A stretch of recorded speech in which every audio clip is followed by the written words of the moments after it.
In 2004, UK developer Creative Assembly created Rome Total War, a PC strategy game that was released to huge critical acclaim. Fast forward to 2012 and the developer is once again revisiting Roman history with Total War Rome 2.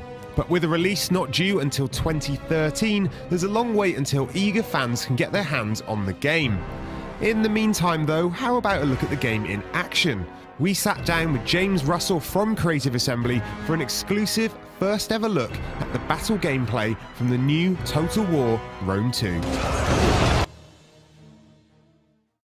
2 years have passed, and the walls of Carthage still stand, and they will continue to stand while Rome relies on ineffective commanders and a rabble of broken men. We are wasting coin and men on a futile... Rome must command respect. We must command respect. Respect will not feed Rome's people.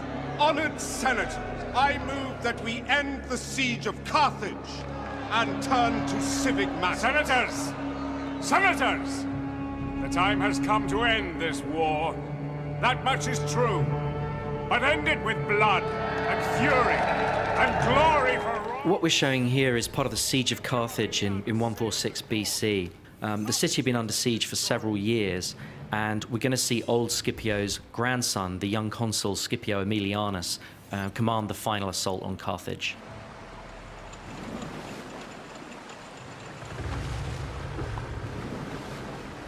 Consul, the fleet is ready. Burn the city, Tiberius. No prisoners, no mercy. Kill them all! Yes, Consul. Forward! You know, we've got Scipio here commanding the Roman fleet approaching the beach. So you can see there the huge scale of the fleet, and the fact that we've got multiple ships per unit, which really adds to the sense of scale. And here's the Roman fleet approaching the beach. So this really showcases a new battle type, which is a combined battle. So you've got naval forces and land forces in the same battlefield. But not only that, you see the men on the ship disembark to fight on land. And so here they're approaching the beach, and they're going to disembark to join the siege. And the combined battles really add a load of gameplay in terms of, you know, cat and mouse around the coast and the defense of the beach versus the defense of the city. And we're really experimenting with different ways to make that gameplay work really, really well. So here you see the guys disembarking onto the beach. This is, you know, what we're trying to achieve here is get a real sense of almost the Saving Private Ryan of the ancient world. So we really want to get the camera down and get that sense of that darker vision of war, where you really make this human scale of battle come alive, and it's part of that darker vision of war, a more gritty, realistic feel to the way the battles work. Here you can see the shipborne artillery as part of another feature of combined battles. Obviously, you can have, you know, artillery on ships as well as on land, and these artillery pieces on the ships bombarding the city. So, as I said, huge epic city environment there, because this is the capital city of your great enemy here, and we really want to make the city feel like it's been under siege for several years. So it's a kind of darker view of a siege war. It's not, you know, a kind of fresh city that we've had before. It's damaged, it's worn, it's dark, it's smoking. We want to make this approach feel apocalyptic. This approach to the final battle for one of your great enemies. We want it to feel apocalyptic. So, you know, we've got these siege towers here. They're in place because, as I said, the siege had been underway for several years. But this is the final assault from a navy. So we're really breaking down the barriers between armies and navies, and that's obviously got a huge impact on the campaign map as well, because it means that navies here can attack cities.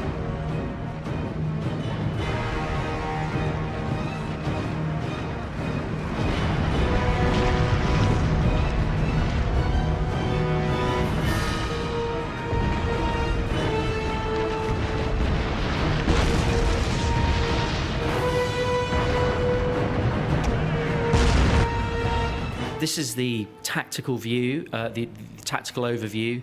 It really helps the player orient themselves in these larger city environments.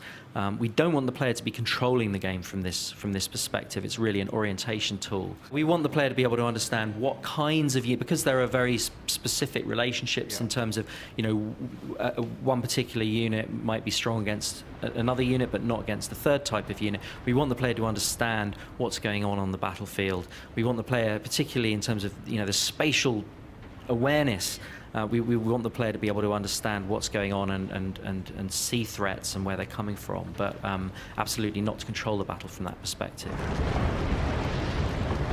So this is an example of our unit camera, and we're really experimenting with ways to get the player down into the action. Prepare for battle, men. Remember, we fight for Rome! Destroy them! Rome! Glory to But it's Rome! part of humanizing the combat and really bringing out the idea that these thousands and thousands of men, each one is an individual fighting his guts out. And so we've got things like facial animations, emotional interactions between men, that really helps bring out that sense of warfare at the human scale as well as the ground scale. This huge city obviously has multiple capture points. That's something we haven't had before. Where previously you'd have a core battle for a central plaza, but Carthage here has several different capture points, and that means that the gameplay is completely different inside the city. You've got a much better sort of sense of cat and mouse because you've got a reason to have multiple breaches so that you can capture different points. The defender isn't just incentivized after a breach is made to pull back into the plaza and you get this kind of mosh pit. No, instead we've got real cat and mouse gameplay. You've got to defend multiple points. The attacker can do lots of different things. They can concentrate on one point or move to another when they sense weakness. Here you see the Roman fleet coming into the Carthaginian harbour.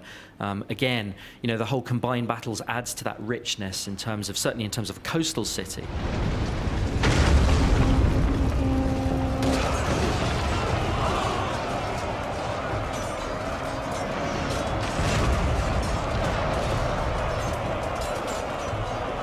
In Shogun, you've got individual samurais seeking out other samurais, and they have this sort of elegant swordplay. But in the Roman era, we really want to get a sense of that kind of brutal, mechanistic group combat. Particularly for the Roman legions, that kind of meat grinder style, that mechanized style. We really want to get a greater sense of sort of visceral impact. So I think, it's part of making the game feel more visceral and have a slightly darker, grittier feel, certainly in terms of the battlefield.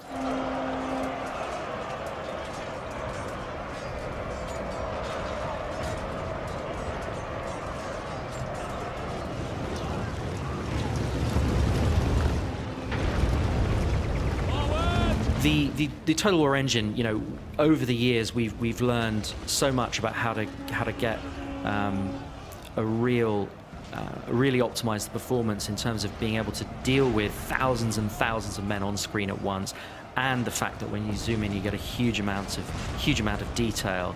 But we also want to make sure that the game, as well as taking advantage of the best that the most powerful machines have to offer, we also want to make sure that the game is playable on lower end machines too. So our goal is to make sure that the game has the same minimum spec as Shogun 2. Now we're going to do everything we can to try and achieve that. We can't guarantee it, but that is what we're trying to achieve. We're really pushing the look of the game, but this is super early code. We're way pre-alpha, and what that means is there's loads of features, not just in terms of the graphics, but also in terms of the combat and the animations that actually aren't in the game yet. So the final game's actually going to look way better than this.